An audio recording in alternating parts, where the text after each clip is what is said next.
Hello, my fellow fallible humans. My name is Tanya McIntyre. I'm an addiction recovery facilitator with SMART. And SMART is an acronym. It stands for Self-Management and Recovery Training.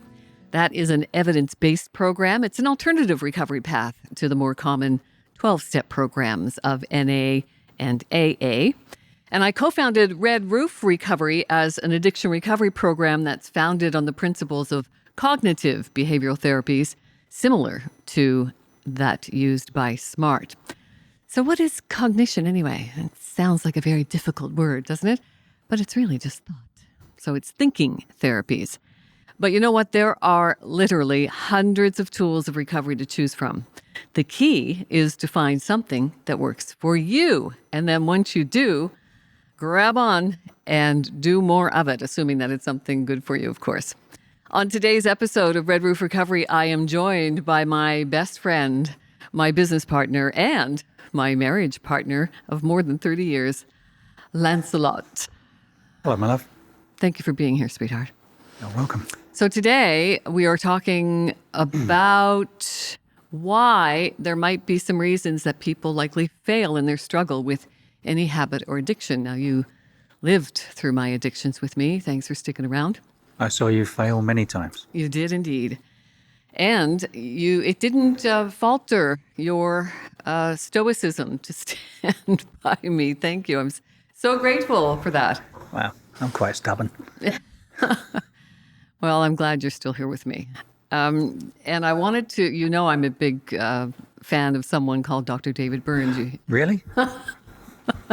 You hear me talk about him a lot. He's an American psychiatrist and considered by some to be a pioneer in the development of cognitive therapies. So Dr. Burns considers that there may be a few main reasons why people are likely to fail in their struggle with any habit or addiction. And when I suggest this to people, they seem puzzled by that. I can understand why. Mm-hmm. We're taught that addictions are all negative. Mm-hmm. So what are the positives? Well, the advantages to an addiction, it can be rewarding. And the reward is usually immediate. So, for instance, I will quote another one of my favorite people. He's the founding president of SMART, actually, Dr. Joe Gerstein. And he says, an addiction is an addiction is an addiction. It doesn't matter what the addiction is, it tickles the same part of the brain. And that is the dopamine reward axis that I talk about a lot. It's the inability to regulate healthy doses of dopamine. So the advantages are rewarding. The reward is immediate, right? We're getting that hit of dopamine. So if you take, for instance, an eating disorder, someone who's binging on food, it can be soothing to indulge in your favorite foods, especially if you're feeling depressed, anxious, or bored. It's immediate gratification. The moment that food hits your tongue, it's immediate pleasure. And I used to feel that way with my favorite scotches, right? I pretended to be a connoisseur of single malt scotch for a while. Scotch and brandy. Scotch and brandy. And it was an immediate pleasure the moment I took the first sip. That I can understand. Mm-hmm. That first sip and the whole pleasure you get from it. Mm-hmm.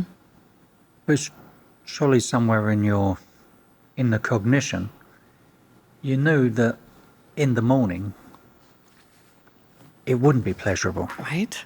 I know. It's a paradox. It's the paradox, honey, of addictions. There seems We're to be all still trying to figure that out. A disconnect here. Yeah. So if we go back to eating, it might give you something to look forward to. Or it could be maybe even the most pleasurable or maybe even the greatest reward you might have in your life.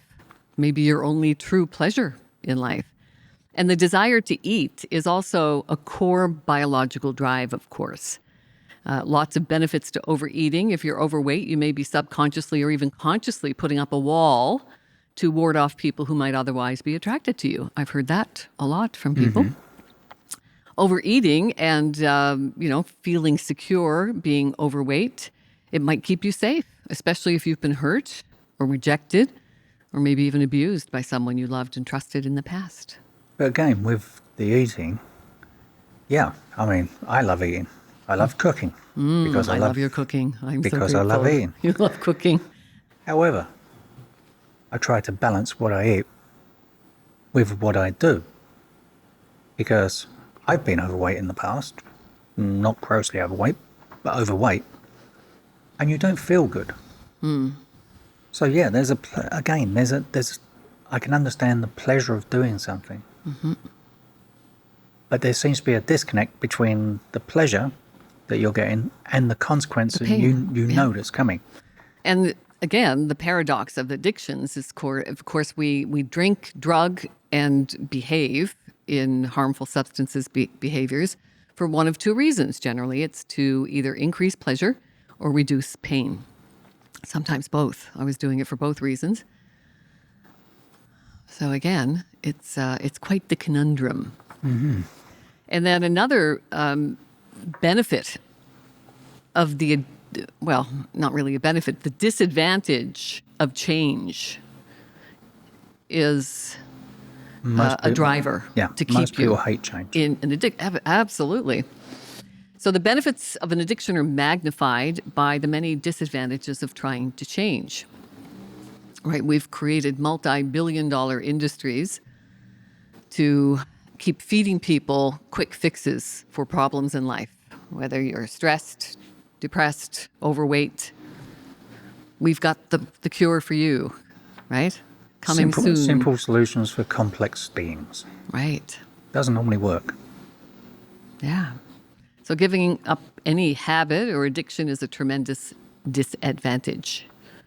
Yeah, well, as you've put it, when you said goodbye the last time, 4 years ago, to alcohol, it was like losing a friend. Absolutely. Someone that has been by your side since you were a teenager. Yeah. I felt the same way giving up smoking cigarettes. I loved smoking. To the tune of like a pack and a half a day habit. I smoked as much as you. And I know, you gave it up. No problemo. Yes, that was annoying. so is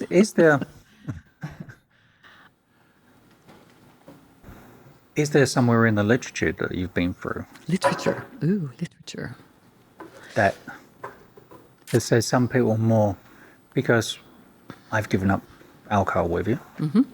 I gave up smoking when you said, you don't sound good. When I was sleeping, you said I was wheezing and you don't sound good. You should give up smoking. I gave that up.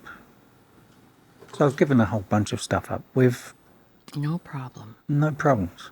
Nope. So in the literature, are there people like yourself that are more prone to addiction?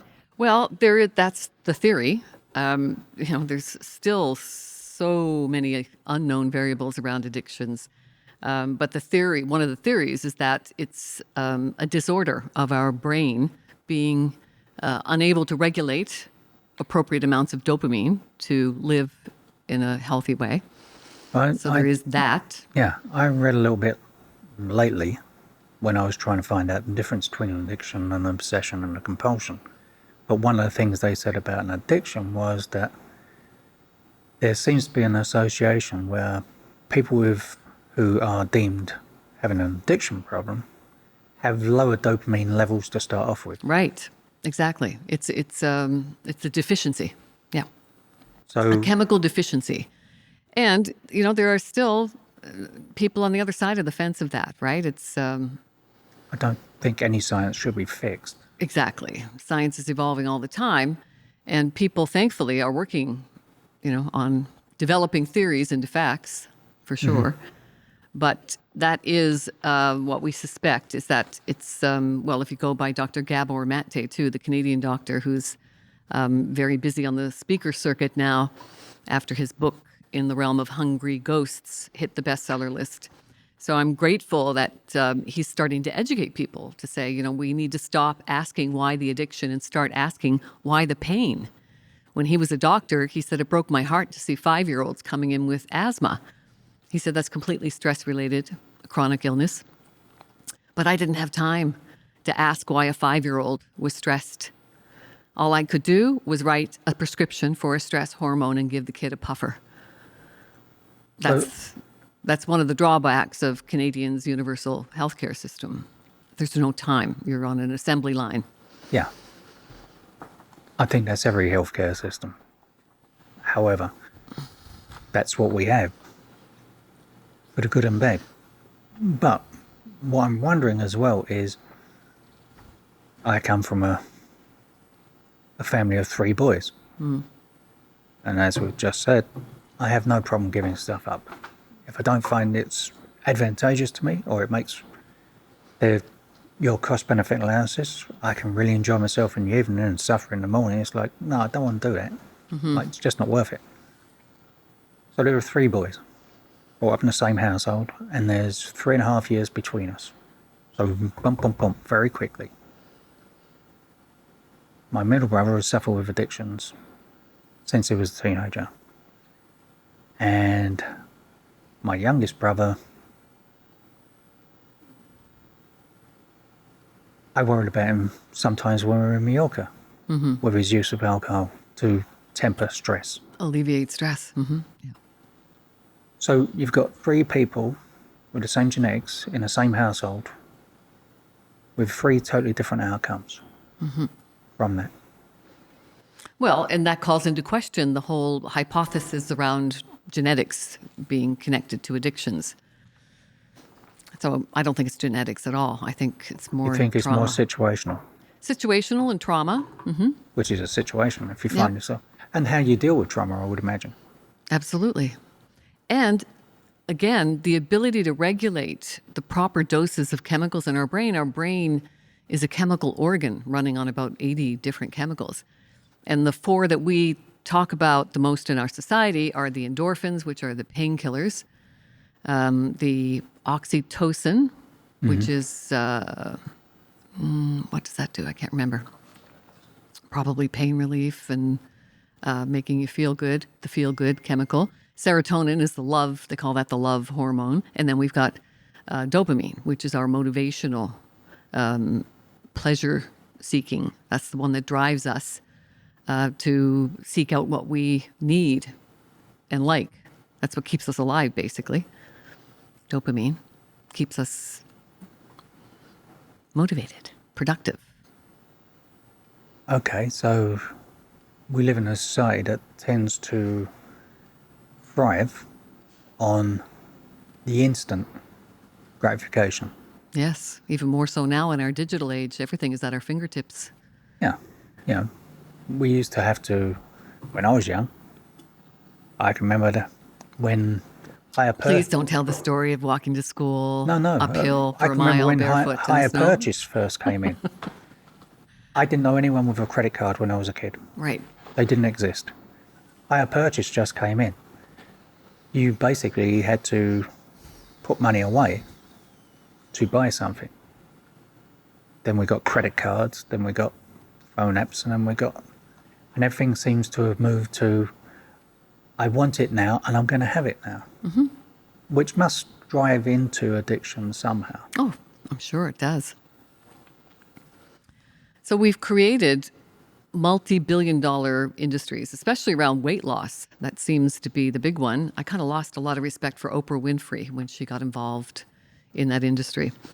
So, we've created this industry selling people on the hope that they can lose weight, even though we know that if we want to lose weight, what do we have to do? We have to do 2 things that we don't like to do. Cut out the foods we love, the ones that are making us fat, and go and do some exercise, neither of which sounds very good. Like, I don't want to have to do that. I want to have my 3 cookies a day without having to go for a 1K walk. And also, if you are a larger person, have been a larger person for a long time, there's a lot of evidence now that you have to go a long time before you see any type of Right, you see the results. Any type of result. Exactly. So You'll there's no instant gratification there's coming no anytime instant soon. gratification. Yeah. So we know that most people with weight challenges don't want to exercise. They don't want to reduce the amount they eat, but they keep buying and trying all the new diet fads and pills. And we're also constantly tempted with delicious foods, right? We're now exposed to about 3,000 messages a day because we were in front of a screen for most of our day. So even if you're kind of absorbing this stuff through osmosis. The 3,000 advertising messages a day, that's more than our parents saw in a lifetime. And we are now exposed to them every day. And what are these messages telling us? You're not good enough. Buy something. You're not slim enough. You're not hairless enough, right? You got to go out and buy something or take something to feel better. So why would anyone want to trade in joy and gratification for discipline and deprivation? Because it's far more rewarding. Yeah, but again, that reward is in the distance. So what that brings to mind the marshmallow test. Remember the marshmallow test from the 60s? I remember you talking about it. Well, you go on to YouTube, which is now the second most watched medium in the world, and you just Google or do the search on YouTube for marshmallow test. And you will see that they brought kids, preschoolers for the most part. I think they were probably about 5 or 6 years old. And they would give them one marshmallow, and the instruction was, you can eat this marshmallow right now. Or you can wait until I return and I will bring another marshmallow with me, and then you can have 2 marshmallows. Of course, the critical element there was that if they decided to eat the marshmallow instantly, they wouldn't get the second marshmallow. It was fascinating to watch. Go watch it on YouTube. It's fascinating to see the kids and what they do to try not to eat that marshmallow. It's hilarious. Were there any that didn't eat the marshmallow? Yes, and of course it was an outcome study, so they followed these kids for the next 20 years. And what do you think happened with the kids who could not delay the gratification, the kids who had to eat the marshmallow before the second one arrived? I presume their life wasn't as smooth as the people who... Ding, ding, ding, you are correct. Yeah, exactly. So the people who were unable, the children who were unable to delay their gratification, they had, on the socioeconomic scale, they would be considered on the lower rungs of that. And of course, being in the achievement-oriented society that we are, everything is measured by, what's your status? Where do you fit in the rung of society? I had that experience when we moved to the UK. I only lasted 7 months because, again, mired in the bureaucracy of government, not recognizing our marriage license from Canada. I had to find a job that would pay me cash under the table. Not an easy thing to do. Yep, the nail store. The only thing I could qualify for was manageress, I was called back in those days, in a nail shop. So, the fiberglass nails were becoming popular among the elite. I remember them well. You actually helped me out a couple of Saturdays and made some pretty good tips, as I recall. I was the highest tips person in the salon. You were. Yes, the British don't like to tip, but you were certainly popular. And when you finally came in to bring me to lunch one day, and of course I was the manageress, right? And because of my accent, I couldn't be pigeonholed.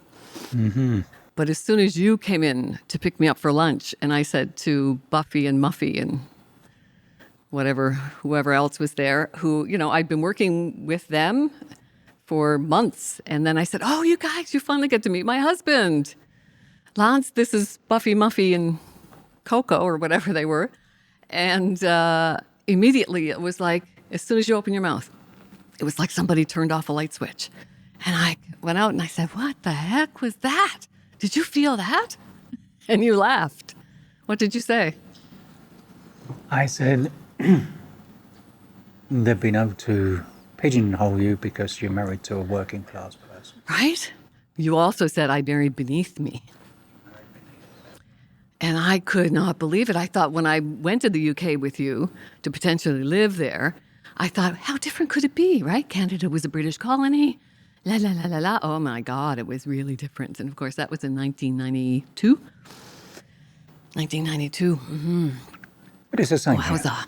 Except it's all on money. What you drive, what you wear, the phone you have. And again, it's that drive for instant gratification to be accepted. Right. So you want to drive the nice car and have the nice clothes and the right phone and go to the right restaurant because Yeah. you're seen to be successful, and it gives you that gratification that you're one of the top tribe, even if it's not making you happy. Exactly. And guess what? We're off topic again. Really, I think we did. unusual. We slipped off the slope there.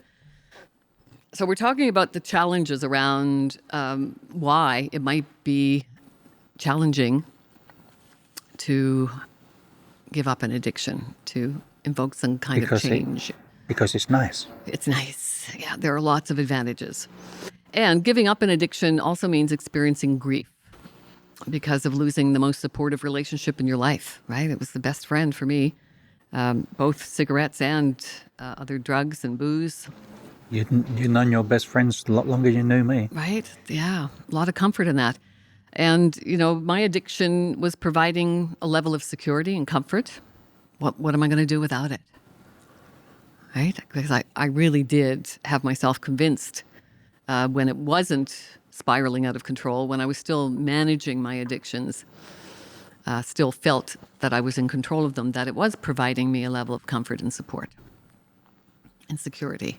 In what way? I know it's quite the paradox. Now that I've been sustaining my sobriety since 2018, I can look at this now because I've done so much work around. You know, I've actually stopped asking why, because there's really no answer other than trauma and my inability to cope, and you know, just the instant gratification that came with addictions. I could pop a pill and I knew in 10, 20 minutes I'd be feeling great. I could have a couple of shots of scotch or booze was tequila like or vodka or whatever. a suit of armour that you put on when you. Because when I met you, we used to go to these trade fairs, and you would walk up to anyone, and you know. It was all false bravado. I was Well, always on something. Well, this is what I'm saying is, it seemed to be a suit of armour that you put on, or a mask Absolutely. Yep. that made you feel better and made you feel somewhat invincible. Yeah. Hard to give up. It was very hard. Yep. And finally, I want to look at the fact that it's also worth looking at our core values. So I never really considered doing that until I was introduced to SMART. My initial entry into recovery started in 2009 when we were living in Mallorca, Spain. Mm-hmm. And again, mired in bureaucracy with the government who wouldn't recognize our marriage certificate.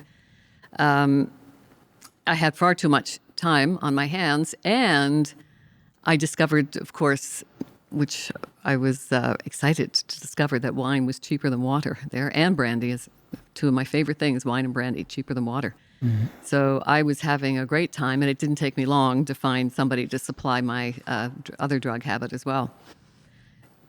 So when I found, and I was relapsing all the time, even though I went into rehab, 30-day program, came out, did AA, NA meetings for 8 years, I was relapsing every year or two. And then when I was introduced to SMART in 2018 and started to direct rational analysis inward and start asking myself, well, what exactly do I want for my future? I couldn't even really think that far ahead. When I think I was falling deeper into addictions because I didn't want to look to the future. I didn't feel like I had a future. I wanted to just die most times. I was slowly killing myself every day. So how did my core values fit into my addiction? I never really gave that much thought until I found SMART. Because our addictions could actually be representing something positive about us. And I think for me, I spent so many years feeling guilt and shame around my addictions and hiding them, that to consider that it might represent something positive about me was a foreign concept. I couldn't wrap my head around that at all. Well, normally it would be considered an oxymoron because addictions are always bad. Well, that's our societal... That's what society tells you. Mm-hmm. Addiction, bad. Yeah. Abstaining, good. Mm-hmm. There is no good in addiction, which what we've been discussing is obviously wrong. And we talked about that level of discrimination that exists in our society around addictions. When someone finds out that you're recovering from addictions or you're even addicted, you're also labeled and judged based on the addiction or the condition, right? So if I show up to the hospital and I'm deemed to be anorexic or bulimic, it's a little more acceptable than having a substance use disorder or an alcohol use disorder or what they used to call a substance abuser. That thankfully, that's changing. Those labels are starting to soften up in society, which is nice to see. But yeah, there's a level of discrimination that goes with that as well. Which is why I was looking at the difference between addiction, obsession, and compulsion the other day. We need another 30 minutes. I understand that. Yeah. We've only got 4 minutes left. Wow, time flies. So could our addictions be representing something positive about us? So for someone challenged with an eating disorder, for example, it could show that they're a rebel or maybe a nonconformist who doesn't have to fit into society's values of how people should look or how people should behave. I think there was an element of that with me as well, a bit of a rebel. It's like, yeah, I'm going to beat the odds, right? I'm invincible. Youth. Yeah. Eating can also be a way to pamper and comfort yourself when you're upset. Yeah, I use drugs and alcohol, do the same thing. Feeding ice cream. ourselves foods you love, it can be a thought as a form of self-love. I think that might be from my point of view, that might be a bit of a stretch. Yeah, well, Dr. David Burns is good at stretching things and getting you... The comfort thing I could see. Yeah. Eating without inhibition also shows that you view life as a kind of celebration of your existence. I like that. We often think of our addictions as bad habits or weaknesses that we must overcome through increased willpower or greater self-discipline. But in reality, there are a lot of good things about our so-called bad habits and addictions. I know, it's hard to wrap your head around. It is. Mm-hmm.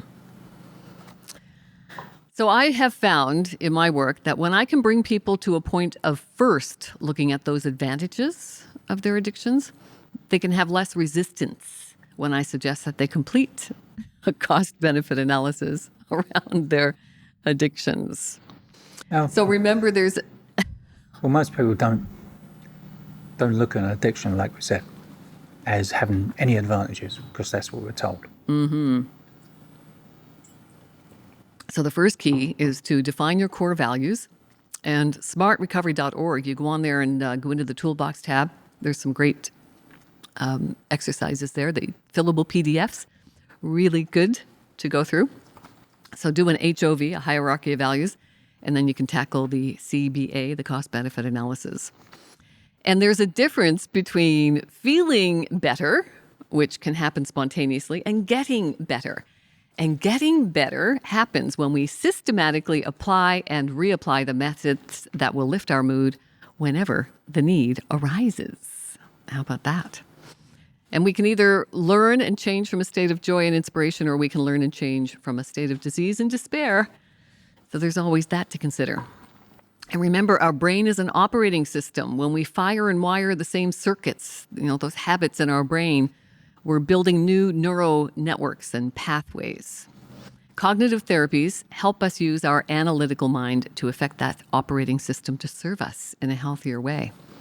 And as I said, our brain is a chemical organ operating on about 80 different chemicals.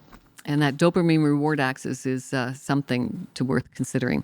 So email me. I can shoot you those templates for you to work on. redroofrecovery@gmail.com. Thank you, my darling Lancelot, for being here again. You are my rock. You're welcome, my love. I love you, and I really, really like you. Thanks.